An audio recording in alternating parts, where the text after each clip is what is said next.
Hello and welcome.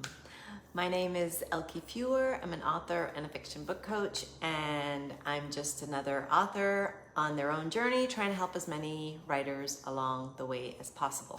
So the topic for today is launch your fiction book, and I'm going to be focusing on before the launch. Now, this is actually going to be a three-part series where I'm going to be talking about before the launch, during the launch, and after the launch. And these are just things that you can do to help you if you're launching your book. Now, it's a lot of information. Let me just let me just say that right off the bat. So I was trying to figure out sort of how to piece it together and sort of give it to you so that it'll be easy to digest, but to be very honest, it's a lot. When it comes to marketing your book, it's a lot. So that's why I kind of broke it into before, during, and after. And then what I'm going to kind of start with tonight is sort of like 4 steps as the 4 first things to consider.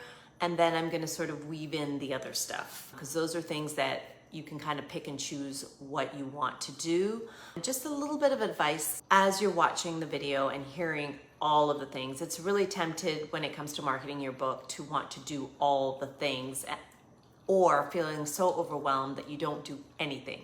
So I want to just encourage you to either write down, all the things that are sort of jumping out at you and say, oh yeah, I could do that, or I'd like to try that, and just focusing on those and just, not worrying about the rest, or making a full list of everything that I'm going to be talking about, and then going through and just kind of thinking, do I want to try this, want to try that, so that hopefully that will remove the overwhelm from all the things that I'm going to talk about, okay? So the first thing I always like to recommend is to brainstorm all the ideas that you have, that you've seen, that you want to try. Is just make a comprehensive list of everything that you want to do and everywhere that you want to do it. That's what I like to do myself personally for each launch, because sometimes every book is different. Sometimes there's time constraints. Maybe, like for instance, this book that I'm launching next month, I literally was not planning to publish it this year, but my coach, she really pushed me to get it out. So my time to market is a lot shorter than usual. So all the things that I'm looking at for this particular launch are going to be considerably different than when I have 3 to 6 months of looking to prepare for a launch. And then I'm also looking at, perhaps instead of focusing on the before stuff, focusing on stuff that I can do during the launch and after the launch, and then beefing it up that way. So these are some things that, like I said, why I like to recommend brainstorming and doing it based on the current launch that you're doing if you're in the middle of a launch. If you're not, then you can take your time and just make it your wish list, everything that you want to do to market your book.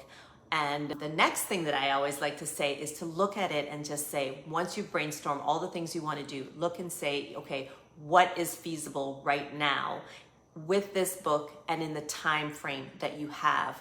Because I know for me, when I started doing mine for this particular launch, I started trying to do all the things and, do what I normally do, and it's just way too much because I'm still in the middle of editing the book and a lot of other things that are going on, and it's the end of the year. There's a lot of things with holidays going on, so I really had to be look and say, okay, what's feasible and what's not. And I really highly recommend that whenever you're looking at how you decide what you want to incorporate into your launch.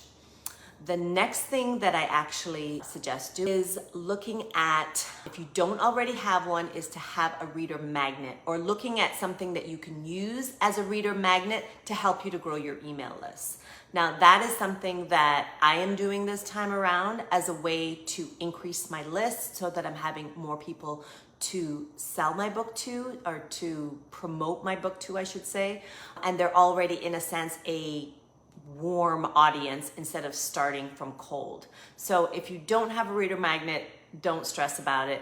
Maybe look at something that you can use as a reader magnet. If you're not sure sort of what that could be, I'll share a link to a video that I did sort of breaking down ideas for reader magnets that you can have or that you can use that perhaps you already have. So I'll share that video for you so that you can check it out if that's something that you think would be, you'd want to add. Next thing I suggest, and this is something that I do myself personally, is printing out a calendar. And I like to call this my launch calendar. I do this for book launches and also product launches for the K-Writers. And why I like to do that is because it helps me to visually see, okay, this is the launch date, and working my way back and sort of weaving in all the things that I want to do and what that looks like visually over whether it's 1 month or 3 months. I've done as far out as 3 months. I've never done 6 months before, and I'm very visual. And then, like I said, that helps me to make sure that I'm not posting too many things at one time, that I'm kind of spreading it out so that it's really being weaved in how it's being shared. And that just, I find, makes it very easy as well too, so that you can move things around and you can see where you're missing areas where you're not promoting and you're not sharing. The calendar really gives you a visual idea of what that looks like. I find it really helpful. I like to brainstorm content ideas. What are the different things that I want to do on content? I like to try to diversify it so that I'm not doing the same thing all the time, and it just keeps it interesting, and I'm not just posting one topic or one type of thing at one time. And what that can look like is all the content that I want to share on social media, for my email list, for reels. And the reason why I like to kind of do it that way is just have content and then write it all out, and that way I can pick pieces from each thing that I want to use.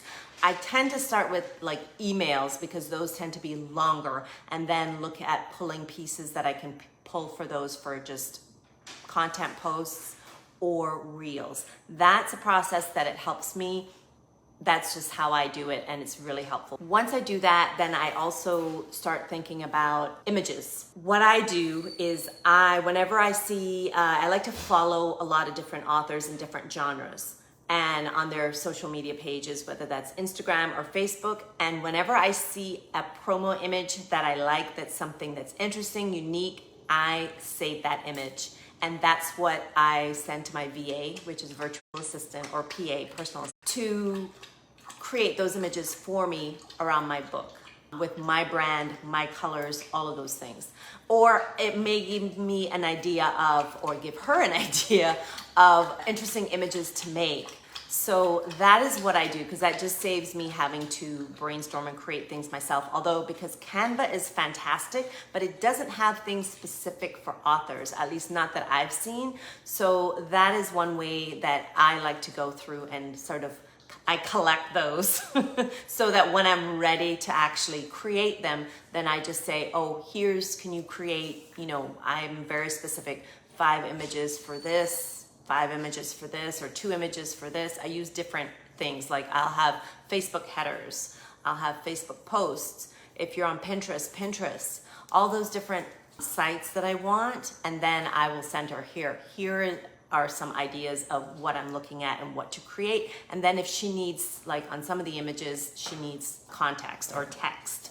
So I will send that as well too, so that she can use that to compile all of the images. That just saves me time, but that's something that you can do for yourself if you create your own images. Canva is fantastic for that. One of the other things I like to think about is the type of posts that I'm doing. This is kind of tied in with brainstorming all the different, emails, social media, all those. I also, and this is something new that I just started, is different types of posts. So to give you an idea, this is a list that I just recently started myself, and I got the idea from, I don't remember the name of the writer, but she actually does something similar to what I do, but she's on a different level, where she provided you with a list of different content types to share, and it's specific for authors. So I started with her list, and I kind of pulled out what would be most helpful for me, and then I've just been compiling a list for myself as I've been seeing other authors posting on their own social media promoting their book. One of the types of things that I'm doing is like images of tropes and the different types of tropes that are in my book. Images with reviews, or, post content with reviews. So these are like different types of images and ideas for images with content that you can use. And I think for me, it's so easy. I'm starting this list because it is so easy to sort of share the same thing, or you see the same thing being shared.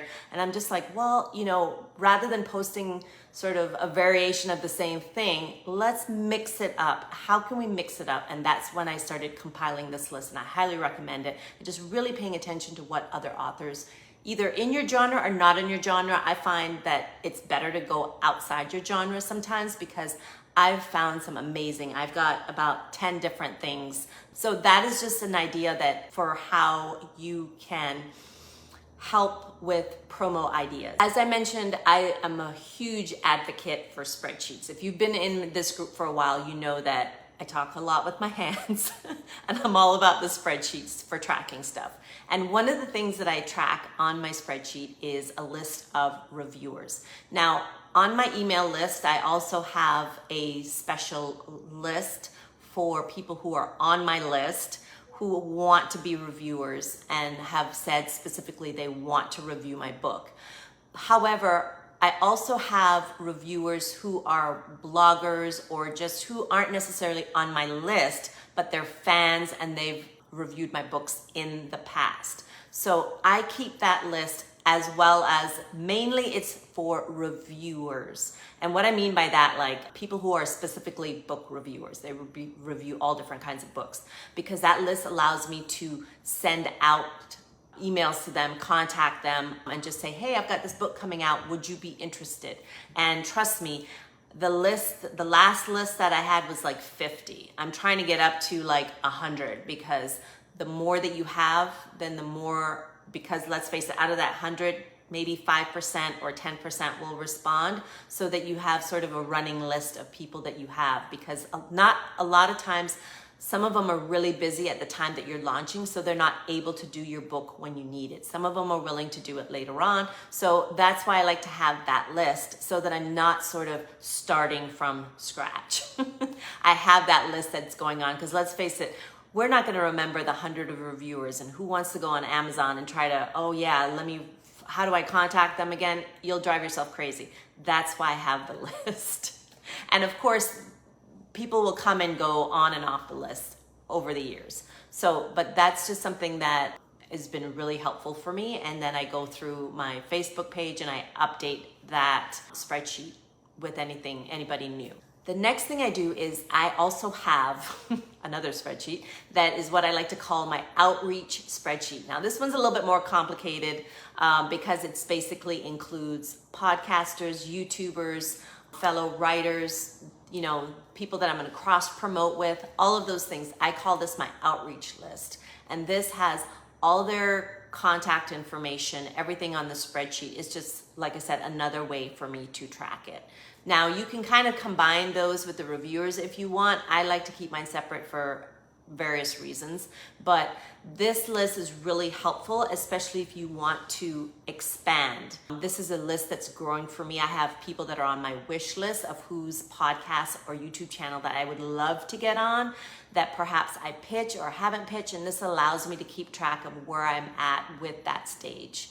So that is something that I find really helpful. And within outreach, this can be everything and anything. Newspapers, radio stations, just go crazy. Anything that is marketing or PR, I highly recommend that. Because like I said, everybody is a little bit different. I haven't done newspapers and TV in a few years, but I know a lot of writers, especially if they're in a small local community, it's a great way to make connections and get yourself to a different and wider audience. One of the things I like to do is to create an email campaign.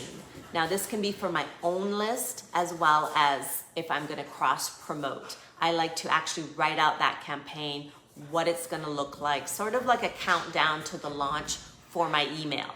And as I mentioned, I also use that to create additional posts in different other areas. The content and the structure of the content, there's usually something in there that will give me an idea of how I can use it for something else.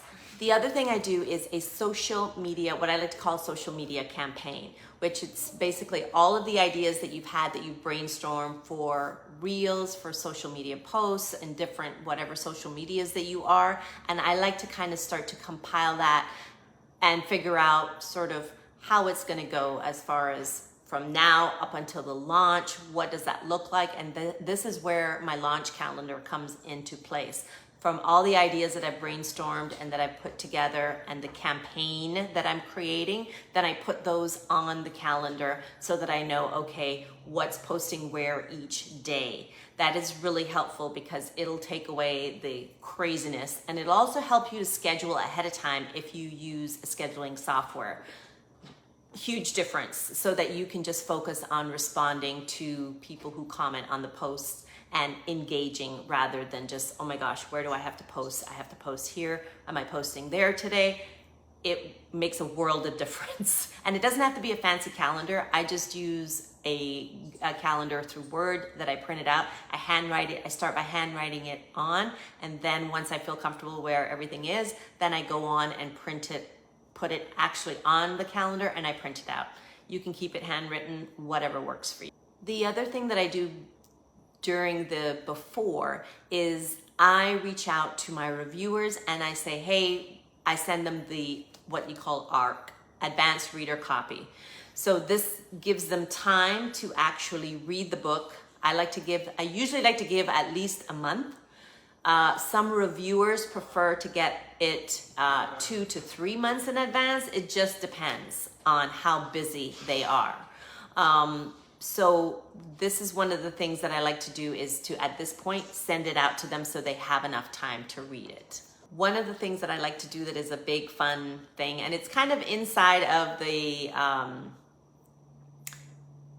campaign that I do, social media campaign, and that's a cover reveal. That's something new that I'm just going to be doing this week, actually, probably tomorrow. And basically it's just a way to get people excited about your book, you know, because you might have been I have been talking about it and what's happening and what's going on, and now I just got the cover and I've emailed it to my list and they love it and it's been a great response. And the next thing that I'm going to do is post it on social media. It just gets people excited. Now I know some authors who wait until their book is up for pre-launch and kind of combine the two. I like to do all those things separate. It's just another way to sort of it's another post, it's another thing, and not trying to lump everything all in together, because one of the things that I have a tendency to do is try to have too many call to actions. So I'm trying to get into the habit of breaking it up so that when somebody's looking at it, they don't have to think, oh, there's 5 things on here for me to do. It's just one thing. The cover reveal. The next thing, ready for pre-order, order now. You know, it's not sort of 2 things that you're asking them to do or to look at. So that's one of the things that I like. Another thing you can do as part of your quote unquote campaign is adding it to your website. Like, especially if you've got the cover, that would be great. If you've got usually you'll have your book description. If you have a blog, you can post it on your blog. That's kind of what I do, is I'll post it on my blog and say, hey, you know, here's the book description. I'm so excited. And it just gets people, you're taking them on this journey and in a sense, warming them up. So you've got it on your website. They're all excited. If you've got the cover, put the cover with there and say, hey, coming soon. If you've got a release date, put it on there. And then your next post can be, hey, it's up for pre-order, you know, order. And you can put it on your website with the link. So that's another great way, so that you're, like I said, warming up your audience and getting them excited about your book as well too, and not waiting until the last minute when it's like, oh, everything's ready, buy the book. And don't get me wrong, people will still do that, but I find warming them up and getting them excited, they're more likely to take action. Whereas if it's the first time, they might think, you know, I don't have time right now. Whereas if you've been posting it and kind of leading up to it, then they're like, oh my God, this is it. I've been waiting, click, let me buy now. That's been my experience. So Goodreads getaway. Now I'm kind of breaking into some of the things that you would normally put under your campaign, your social media or whatever, but I'm trying to sort of pull some of those out because I know these I've found that have been really helpful. And one of those things is a Goodreads giveaway. I'm not doing one in this time around, but anyway, it's something that I've used in the past, and it's a really great way to get people excited about your book. It's a great way to get a lot of people to like your book and follow your book on Goodreads, which is tied to Amazon. And then it's also a great way to, once you have the winners, some people will actually buy the book and they'll put a review of the book on Goodreads. Now, unfortunately, I'm trying to think if that transfers over to Amazon, but what I then do is I'll reach out to people on Goodreads who have reviewed the book and said, hey, thank you so much for reviewing my book on Goodreads. Would you be willing to share that on other sites, where my book is for sale? And a lot of people, because they love authors and they love helping them out, I've had other people go and do that. So just something that you can consider. If you're sitting there listening to all this stuff I'm talking about and you're like, I don't even have a platform, I don't even have anything, I want to encourage you to just start from where you're at.